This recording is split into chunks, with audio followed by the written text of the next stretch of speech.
Merci, monsieur le maire. Alors, le confortement des falaises, c'est bien, et nous avons déjà voté ici même plusieurs fois positivement pour ces travaux.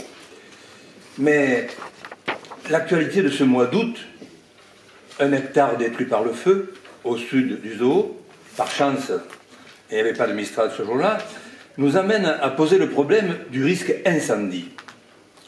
On est passé au bord de la grande catastrophe, et pour les personnes et pour les biens. Certes, la forêt domaniale, communale, ainsi que le REDIF, pour environ 400 hectares, bénéficient d'un partenariat avec l'ONF.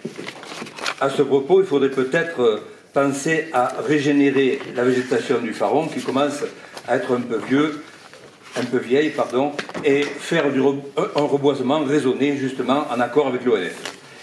Mais les environ 800 hectares privés du site classé sur le Faron sont pour 90% à l'abandon, ce qui constitue une biomasse inextricable et un très bon combustible pour le feu. Alors il existe le PDAF, plan de débroussaillement et d'aménagement forestier. Mais dans ce plan, beaucoup d'actions restent à faire. Nous savons qu'un PIDAF, plan intercommunal de débroussaillement et d'action forestière, est en cours de rédaction.